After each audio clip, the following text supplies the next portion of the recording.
عبداللہ ابن عباس کہنے لگے اے اماں جان آپ کیوں رو رہی ہیں؟ آپ تو اللہ کے رسول کی وہ بیوی ہیں کہ جن کے سینے پر اللہ کے نبی کا سر تھا اور وہ اللہ کی بارگاہ میں حاضر ہوئے. آپ کا انتقال کس طرح؟ فی نحری. آپ حضرت عائشہ رضی اللہ عنہ نے فرمایا کہ اللہ کا رسول نے دنیا چھوڑی کہ اس کا سر میرے سینے پہ رکھا ہوا تھا. اس حال میں آپ کیوں رو رہی؟ آپ تو اللہ کے رسول کی سب سے محبوب بیوی ہیں. کہ عبداللہ ان باتوں سے مجھے دھوکہ نہ دے، کاش کہ میں کچھ بھی نہ ہوتی. الکیس من دان نفسہ وعمل لما بعد الموت. سمجھدار ہے جو موت کی تیاری کرے. تو اس کے لیے اللہ نے ہمیں حضرت محمد صلی اللہ علیہ وسلم کی ذات نمونہ دی ہے. سارے عالم، سارے انس، سارے جنات، سارے بحر و بر کے نبی بن کر آئے اور اللہ تعالیٰ کے محبوب ترین حبیب اللہ. حبیب کے مقام کو جیسے ہم اللہ کو نہیں سمجھ سکتے، ایسے ہی حبیب کے مقام کو ہم نہیں سمجھ سکتے. سمجھ سے بالا تر ہے آپ کے مقام تک رسائی اور آپ تک پہنچنا. یہ ہمارا راہبر ہے. جو اس کے پیچھے مرد عورت نے راستہ اختیار کر لیا اور چلا، بس کی آخرت کی تیاری مکمل ہوگی.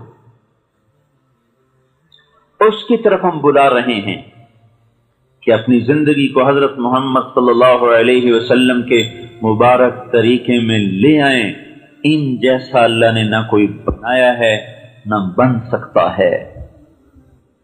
بے جان بھی، جاندار بھی، جانور بھی، درند و پرند بھی جن کی نبوت کو تسلیم کریں. حضرت ابوبکر صدیق کو سانپ نے کاٹا، اس میں غار ثور میں، پھر کاٹا، پھر کاٹا. آپ کے آنسو ٹپکے، آپ کے چہرے مبارک پر گرے، آنکھ کھلی. کیا ہوا؟ کہ یا رسول اللہ سانپ نے کاٹا ہے. تو آپ نے اپنا لعاب لگایا، ٹھیک ہو گئے. یہ سانپ کیوں کاٹ رہا تھا؟ یہ حضور صلی اللہ علیہ وسلم کی زیارت کرنا چاہتا تھا اور صدیق کا پاؤں اس میں رکاوٹ پڑا تھا، تو وہ کاٹنے کے لیے نہیں کاٹ رہا تھا. وہ کہتا ہٹو، میں نے زیارت کرنی ہے. اس سانپ کا کاٹنا اپنے انتقام کے لیے نہیں تھا، راستہ بنانے کے لیے تھا کہ مجھے رسول اللہ کی زیارت کرنے دو. ایسے موذی بھی جس کے دیدار کو ترسیں. اس کی زندگی آج سعید کالونی سے اٹھا کے کوڑے کے ڈھیر پہ پھینک دی گئی کہ ہم صرف اس کو رسول مانتے ہیں، اس کی زندگی اپنانے کے ہم قابل نہیں. اگر ہم نہیں تو پھر اور کون ہے؟ اگر ہمارے اندر محمدیت نہیں ہے تو پھر کس کے لیے ہے؟ جس کے وجود کو اتنی طاقت ہے کہ یوں پرواز ہوئی بیت اللہ سے بیت المقدس، بیت المقدس سے براق کو چھوڑ دیا اور پہلے آسمان تک پرواز ہے. نہ کوئی راکٹ، نہ کوئی سواری. سلمان بن عبدالعزیز ریاض کا گورنر، اس کو جماعت میں لی ہماری، میں نہیں، ہمارا کچھ عرب ساتھ. تو سلمان کہنے لگا جو گورنر ریاض، میرا بیٹا پہلا عرب ہے جو خلا میں گیا ہے. وہ راکٹ پہ گیا تھا امریکہ سے. تو ہمارا ایک ساتھی تھا عرب قطر کا، کہنے لگا نہیں شیخ، تم سے پہلے ایک عرب گیا ہے. تو بادشاہوں کی بات کاٹنا کوئی آسان بات ہے؟ وہ تو غصے سے کامنے لگا. کون میرے بیٹے سے پہلے گیا ہے؟ کہ رسول اللہ تجھ سے پہلے تیرے بیٹے سے بھی پہلے خلاؤں کو چیر گئے. تو کہنے لگا غلطنی یا سودانی، غلطنی، تو نے مجھے لاجواب کر دیا. ارے تو نے مجھے لاجواب کر دیا. آسمان کھل گئے. یہاں اس کے پیچھے نہ چلیں. کتنی عجیب بات ہے، ان کے طریقوں میں شرم محسوس کر رہے،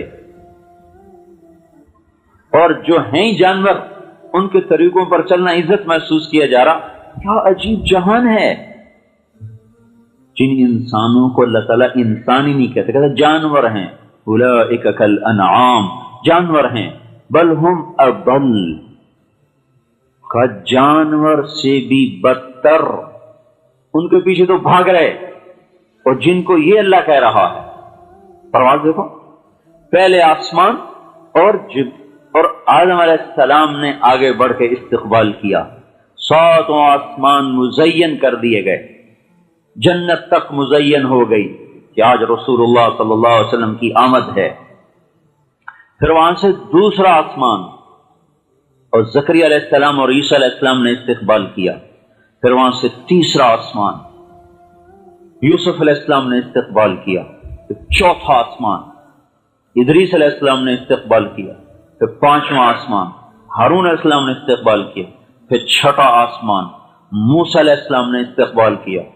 پھر 7واں آسمان، ابراہیم علیہ السلام. 7ویں آسمان پہ بیت اللہ دیکھا، جس کی ٹیک لگا کے ایک بڑے میاں ایسے گوٹ مار کے بیٹھے ہوئے، سفید داڑھی ایسے بیٹھے، وہ نہیں اٹھے، باقی سارے اٹھتے رہے، استقبال کرتے رہے، آگے بڑھ کے آتے رہے، لیکن جب وہاں پہنچے تو ویسے ہی بیٹھے. تو انہوں نے جبرائیل علیہ السلام نے پوچھا یہ کون ہے؟ کہا یہ آپ کے باپ ابراہیم، آپ کے دادا ابراہیم ہیں. تو جب قریب آئے تو کھڑے ہوئے کہا مرحبا بالابن الصالح، مرحبا میرا بیٹا آ گیا، میرا بیٹا آ گیا. اور ابن السلام نے آپ کے ماتھے کو چوما اور پھر آگے روانہ کر دیا، اور سدرۃ المنتہا پہ پہنچ کے جبرائیل کی طاقت بھی ختم ہو گئی. کہ بس یا رسول اللہ، اس کے آگے آج تک کوئی نہیں گیا. میں بھی ایک بالش تو اوپر اٹھ جاؤں تو میرا وجود ہی نہ رہے، جل کے خاک ہو جاؤں. کتنا بڑا وجود ہے ان کا، اگر اپنے پورے قد میں آئیں تو ان کا سر عرش سے ٹکرائے اور پاؤں زمین سے ٹکرائیں، اتنا بڑا وجود ہے. اور ایک بالش اٹھ جائے تو سارا جل کے راکھ ہو جائے. یہاں سے اللہ کے رسول کی جسمانی پرواز شروع ہوئی ہے. ابھی روحانی نہیں شروع ہوئی، ابھی جسمانی چل رہی. جہاں جبرائیل کی روحانی جسمانی طاقت صفر ہو گئی، وہاں سے رسول اللہ صلی اللہ علیہ وسلم کی جسمانی طاقت کی ابتدا ہوئی. اور آج تک عرش کسی کے لیے نہیں کھلا، آج اس کے دروازے کھل گئے. آج عرش کے اوپر کوئی نہیں پہنچا، آج ہمارا رسول اوپر پہنچ گیا. اور اوپر 70,000 نور کے پردے ہیں. ایک اللہ تعالیٰ اپنی تجلی ڈال دے نا، اپنے چہرے سے پردہ ہٹا دے اور ایک تجلی ڈال دے تو عرش سے لے کر زمین تک ساری کائنات جل جائے. تو یہ کیسا رسول ہے جو اللہ کو یوں دیکھ رہا ہے اور ساری تجلیات کو سینے میں ہضم کر رہا ہے؟ یہ کیسا رسول ہے جس کا سینہ عرش سے بھی زیادہ وسیع ہے؟ عرش تو سکڑ جائے اور اللہ پاک کی تجلیات کو سہ نہ سکے.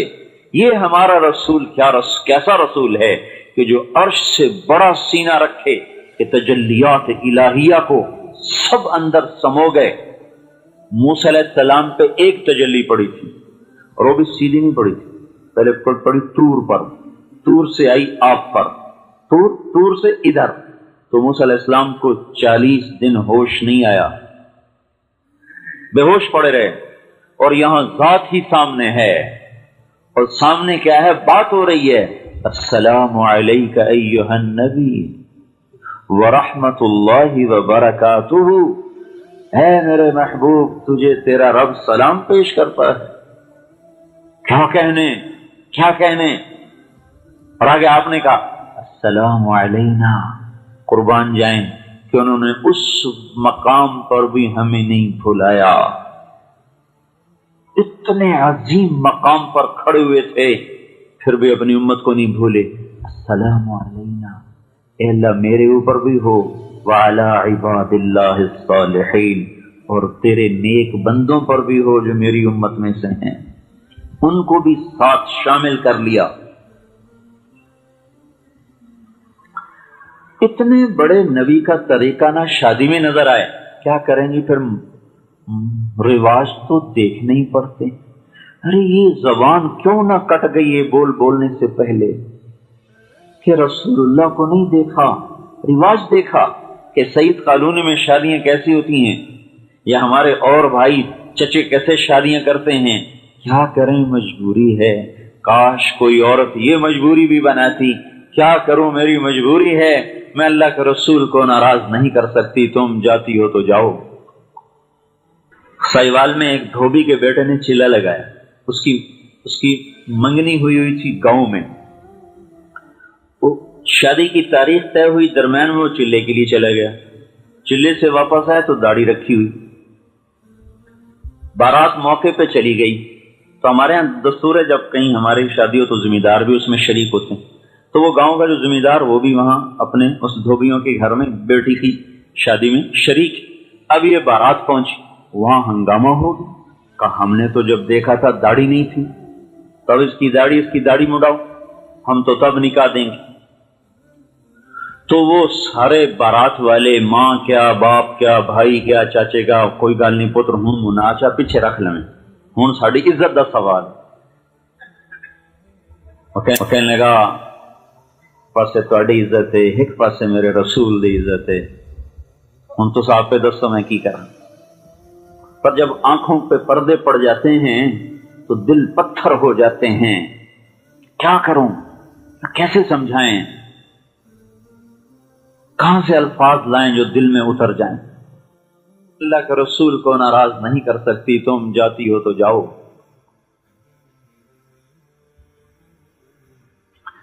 سائیوال میں ایک دھوبی کے بیٹے نے چیلا لگایا. اس کی منگنی ہوئی تھی گاؤں میں. وہ شادی کی تاریخ طے ہوئی، درمیان میں وہ چلے کے لیے چلا گیا. چلے سے واپس آئے تو داڑھی رکھی ہوئی. بارات موقع پہ چلی گئی. تو ہمارے یہاں دستور ہے جب کہیں ہماری شادی ہو تو ذمہ دار بھی اس میں شریک ہوتے ہیں. تو وہ گاؤں کا جو ذمہ دار وہ بھی وہاں اپنے اس دھوبیوں کے گھر میں بیٹی کی شادی میں شریک.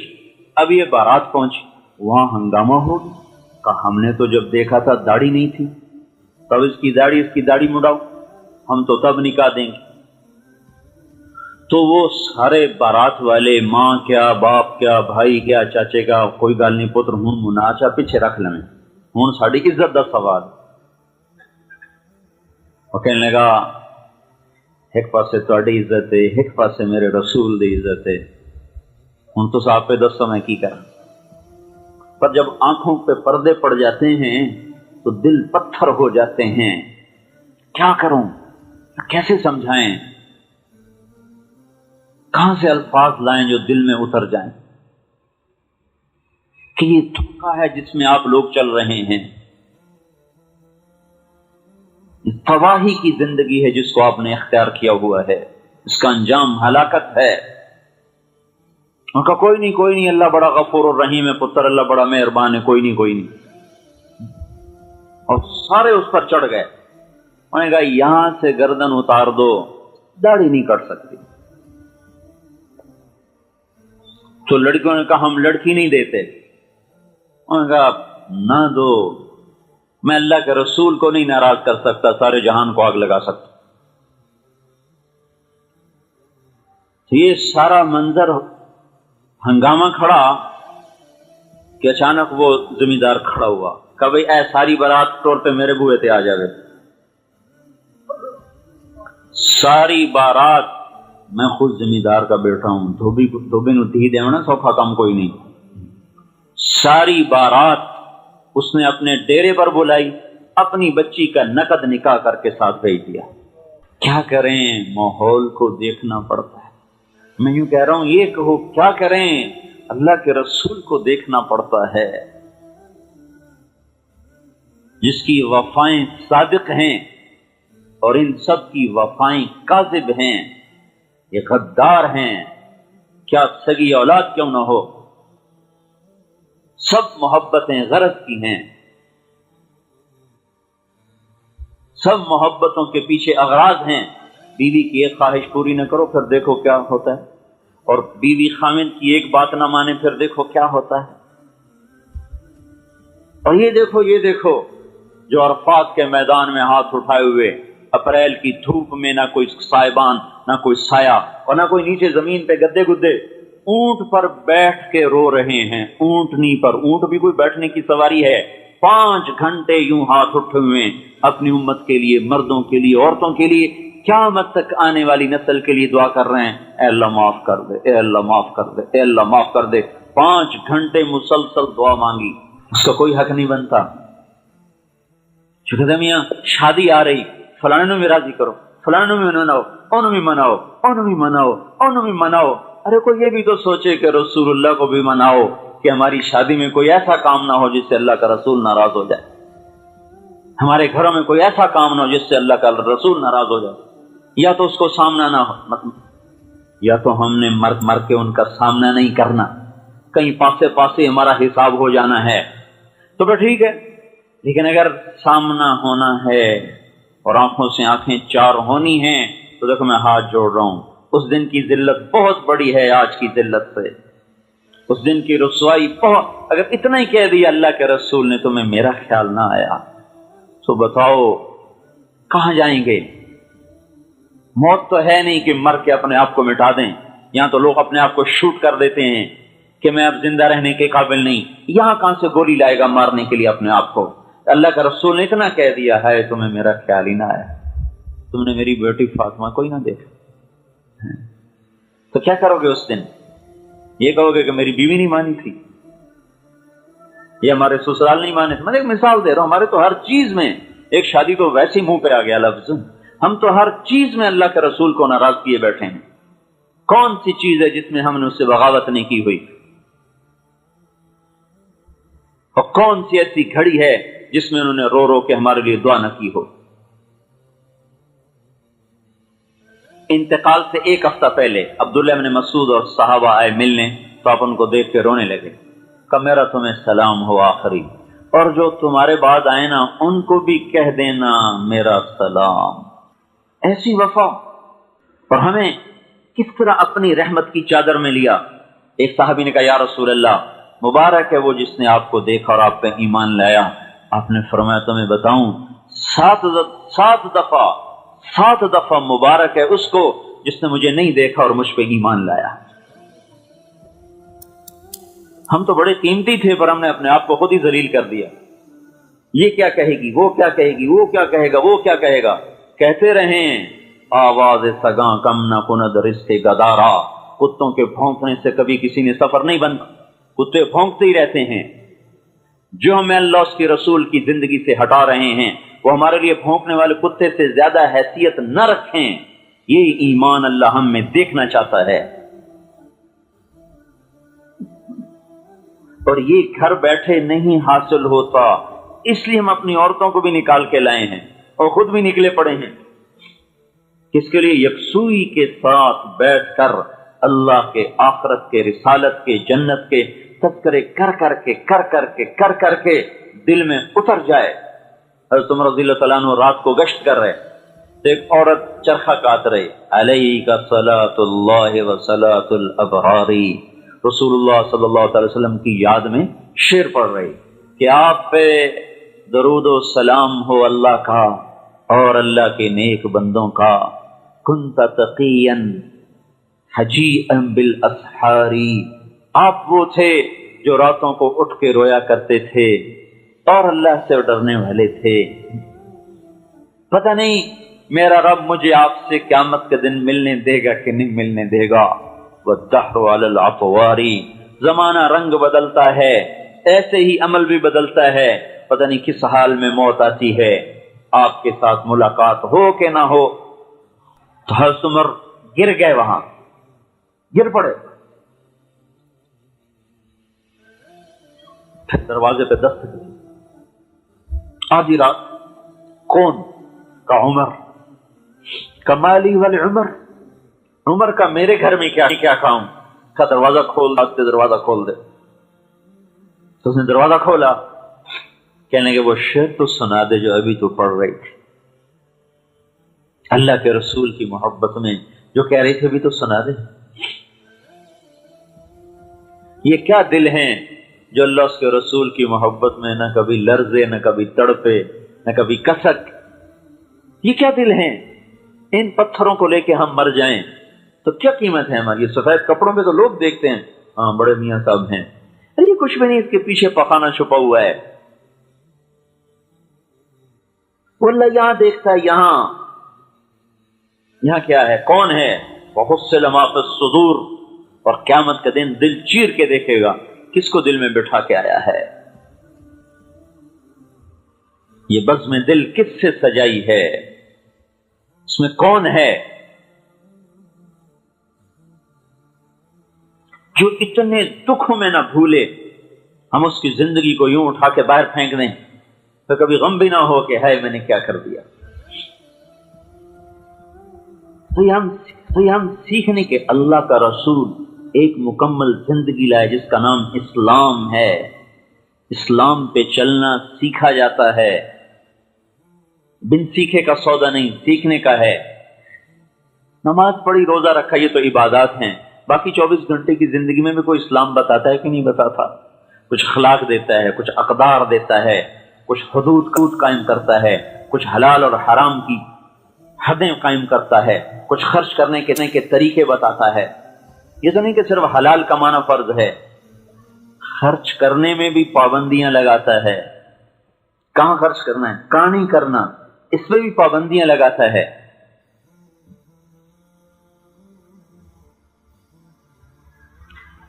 کمائی میں بھی آزاد نہیں چھوڑا، طریقے بتائے. آج وہ بھی اڑ گئے، انہیں کسی کو پتہ ہے حلال کیا نہ حرام کام کیا ہے، نہ پوچھتے ہیں.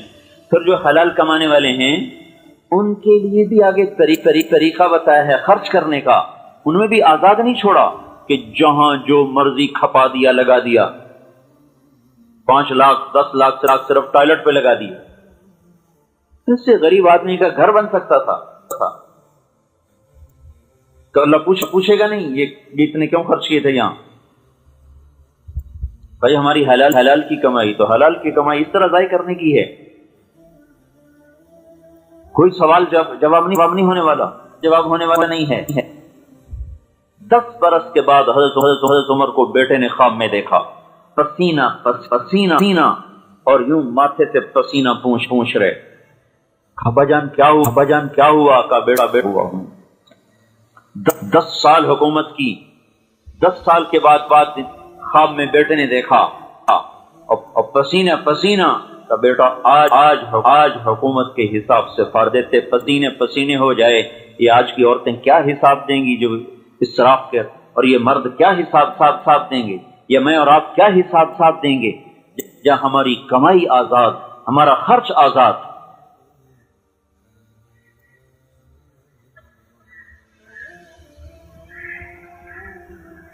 حضرت عائشہ رضی اللہ تعالیٰ نے فرمایا میرے پاس ایک کرتا تھا جس کی قیمت 5 روپے تھی. مدینے میں کسی بچی کی شادی ہوتی تو کرتا مجھ سے مانگ کے لے جاتی، شادی کی رات پہنا دیتی، اگلے دن آ کے واپس کر جاتی.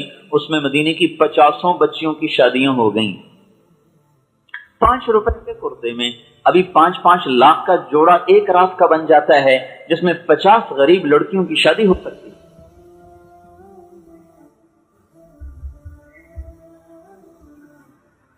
ہم نے یہ زندگی سیکھی نہیں. معاشرت اللہ کے رسول کی، آپ کو پتہ نہیں ایک سوال مستقل ہے، عن مالی، پیسہ من این اکتسبتہ، کہاں سے کمایا تھا، یہ ایک سوال. فیما انفقتہ، یہ کہاں خرچ کیا تھا، بولو. اگر پھنس گئے تو کیا بنے گا ہمارا اس وقت؟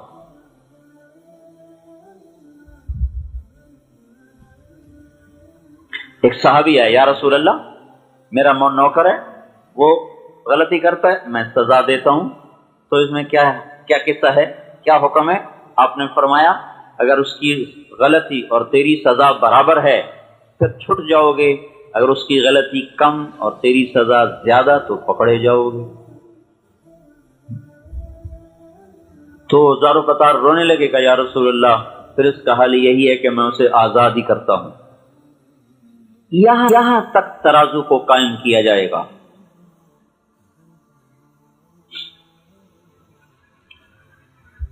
رسول پاک صلی اللہ علیہ وسلم ایک زندگی لائے جس زندگی کا نام اسلام ہے، اور جو ایک ہماری پہچان ہے جس کو ہم نے سیکھا نہیں. کب سکھایا؟ ماں باپ کو تو فرصت ہی نہیں، کمائیوں پہ چلے جاتے ہیں، بچے اسکول چلے جاتے ہیں، ٹیوشن پہ شروع ہو جاتے ہیں، اس سے فارغ ہوتے ہیں تو ٹی وی کے سامنے بیٹھ جاتے ہیں. نہ کبھی ماں نے بچوں کو، نہ کبھی باپ نے بچوں کو بٹھا کے سمجھایا کہ دنیا میں آئے کیوں تھے، آنے کا مقصد کیا ہے. لوگ تو ہمیں کہتے ہیں کہ تبلیغ والے بچے چھوڑ کے چلے جاتے ہیں، ان کو ٹائم نہیں دیتے. یہ جو گھروں میں رہتے ہیں یہ بچوں کو کتنا ٹائم دیتے ہیں؟ دیانتداری سے بتائیں. صرف آئس کریم کھلانے لے جانا، مری پھرانے لے جانا، یہ تو کوئی ٹائم دینا نہیں ہے، یہ تو عیاشی ہے. انہوں نے بھی کی، ماں باپ نے بھی کی. ٹائم دینے کا کیا مطلب ہے کہ ان کو بتاؤ تم ہو کیا، کس لیے آئے ہو، کیا مقصد ہے.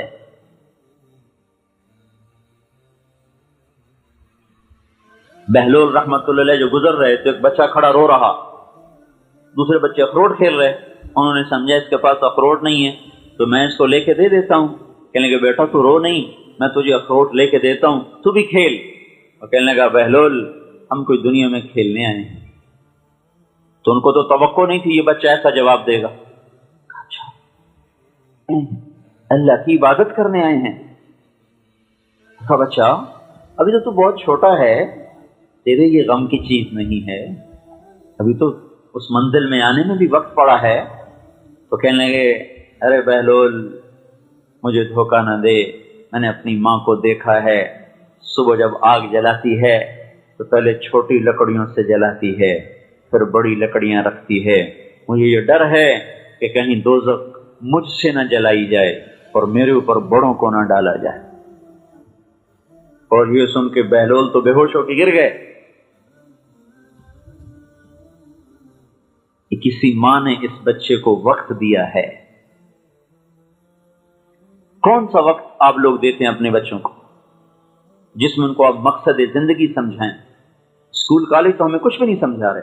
وہ کیا سمجھا رہے ہیں؟ وہ تو کمائی کے طریقے سمجھا رہے ہیں، انسانیت تو نہیں سکھا رہے، انسان ہونا تو نہیں سمجھا رہے ہم. پھر آپ اپنی اولاد کو سکھا بھی رہے ہیں تو خالی ان کو کاروبار سکھا رہے ہیں، ان کو انسان ہونا کب سکھا رہے ہیں؟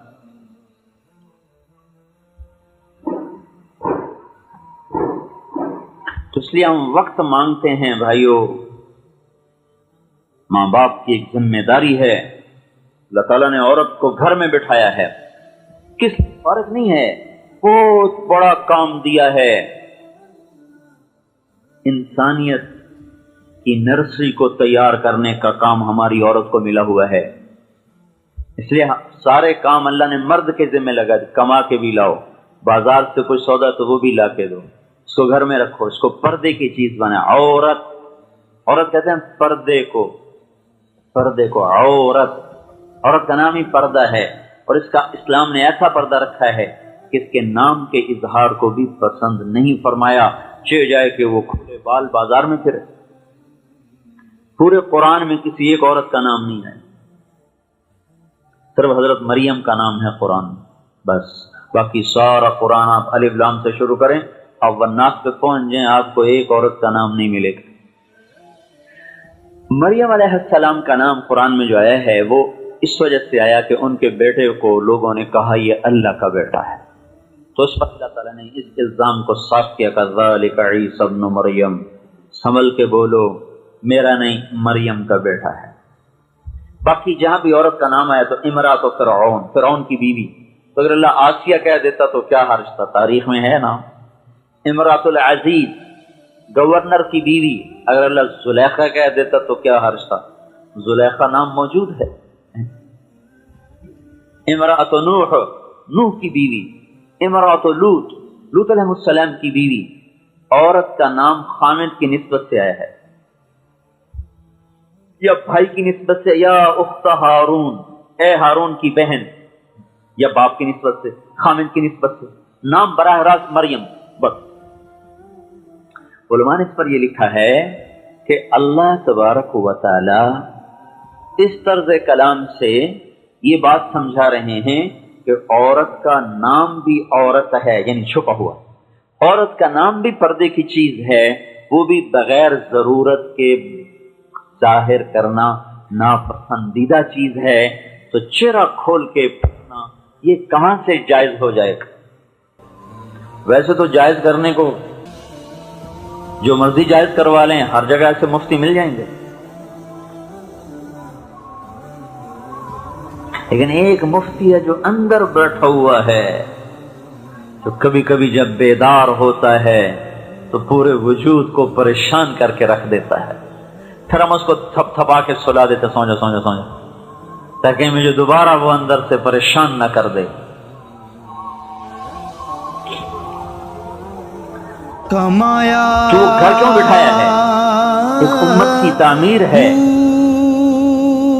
کہ ایسی نسل تیار کرو کہ جو اللہ کا دین نام بھج مسیتی وڑیا، اپنے کاموں میں مشغول ہو، بچوں کو اسکول اور نرسری فیڈر منہ میں اور اسکول جا رہے، کیا ظلم ہے بھائی، ہمارے گھر سے جان چھوڑے۔ اور وہاں سے آئے تو ٹیوٹر کے حوالے، وہاں سے آئے تو ٹی وی کے حوالے، جو یہود نے بیٹھ کے ہماری ساری نسل خرید لی۔ ایسا بے حیا معاشرہ ہمیں دے دیا کہ جہاں حیا دار ہونا بے عزتی ہو گیا، برقع کرنا وہاں ایک شرم کی چیز بن گیا، اور کھلے منہ پھرنا ایک شرافت کی چیز بن گیا۔ یا اللہ، کس دیس میں آ گئے جہاں الٹی گنگا بہتی ہے۔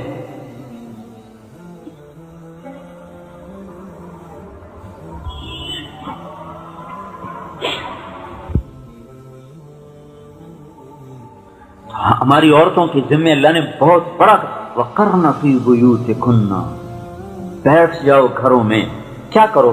وَاذْكُرْنَ مَا يُتْلَى عَلَيْكُنَّ مِنْ آيَاتِ اللَّهِ وَالْحِكْمَةِ، یہ تمہارا کام ہے کہ اپنے گھروں میں بیٹھ کر اللہ کی کتاب اور اللہ کے رسول کی زندگی اپنی اولاد کو سکھاؤ، آنے والی عورتوں کو سکھاؤ۔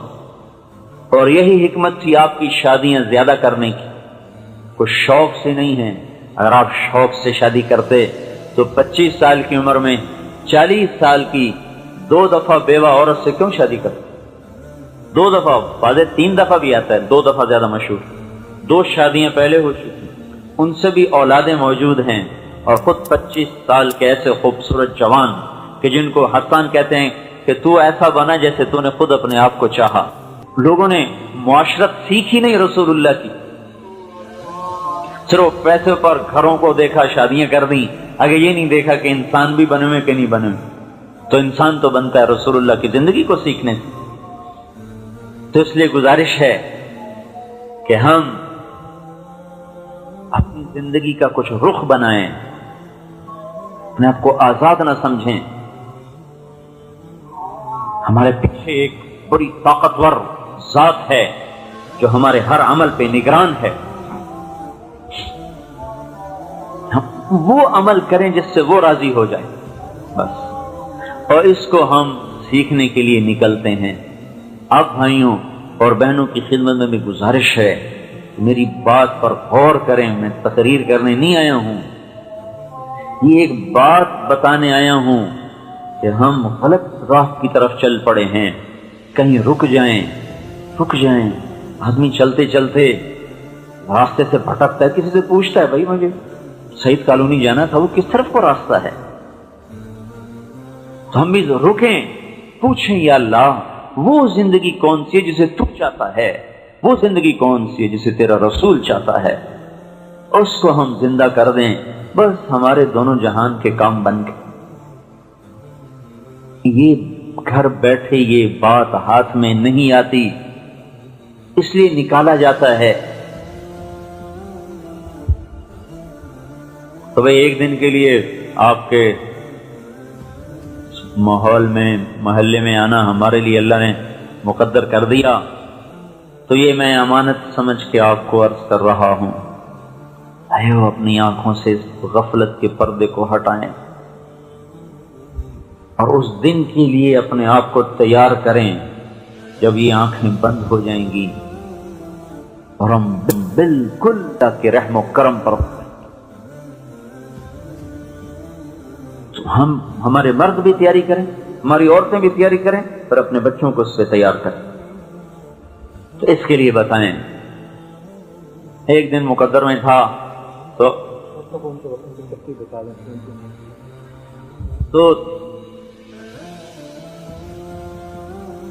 اس لیے گزارش یہ تھی کہ بھئی ہر عورت اپنے گھر کو مسجد بنا دے، پورے گھر میں کوئی بے نمازی نہ ہو، پورے گھر میں کوئی لڑکی ہے تو بے پرد نہ ہو، لڑکا ہے تو حیا والا ہو، اور بے نمازی کوئی نہ ہو، قرآن کی تلاوت زندہ ہو جائے، اور اپنے مردوں سے کہیں کہ ہمیں حلال کھلاؤ، ہمیں حرام نہ کھلاؤ، ہمیں سوکھی کھلاؤ پر حلال کی ہو، ہمیں جھوٹ کا پیسہ نہیں چاہیے، سود کا پیسہ نہیں چاہیے، غلط تجارت کا پیسہ ہمیں نہیں چاہیے، ہم جھونپڑے میں رہ سکتے ہیں پر یہ ہمیں دولت نہیں چاہیے جو کل کو ہمیں اللہ کی نظروں میں گرا دے۔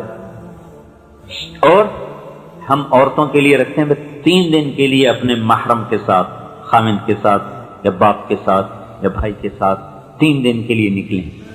اگر 2-3 مہینے کے بعد 3 دن لگاتے رہیں گے تو انشاءاللہ العزیز ایک اندر میں استعداد دین پہ چلنے کی پیدا ہوتی رہے گی، اور یہی استعداد پھر پورے ماحول پر اثر انداز ہوگی، اور لوگ بھی آپ سے اثر لے کر آپ کے طریقوں پہ چلنا شروع کریں گے۔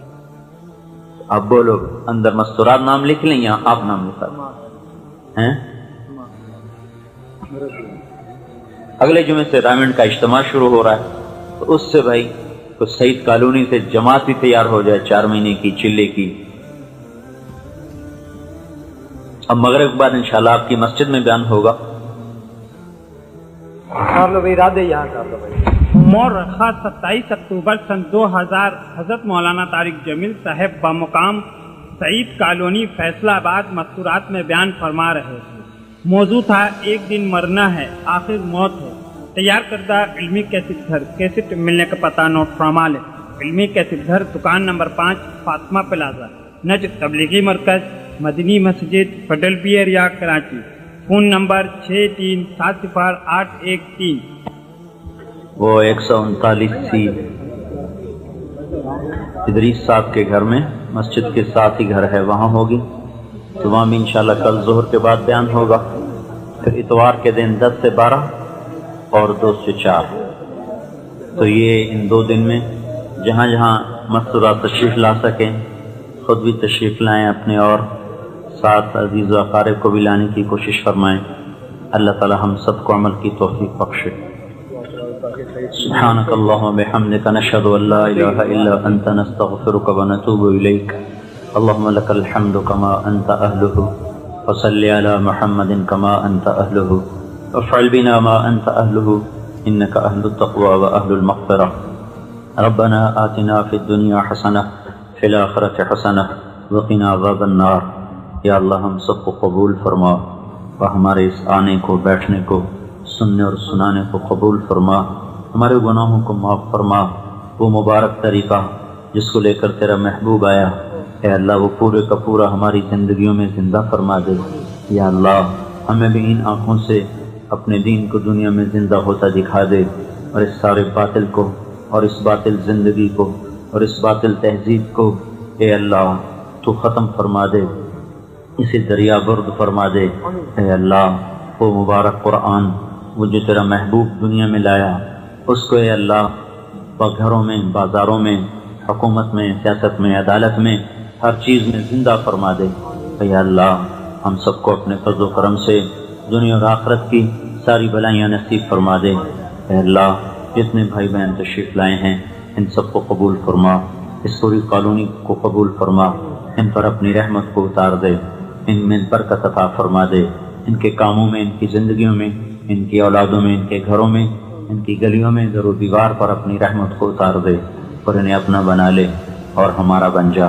صلی اللہ تعالی علی نبی الکریم، آمین۔ لا الہ الا انت، نستغفرک و نتوب الیک۔ اللهم لك الحمد كما أنت أهله، فصل على محمد كما أنت أهله، وافعل بنا ما أنت أهله، إنك أهل التقوى وأهل المغفرة۔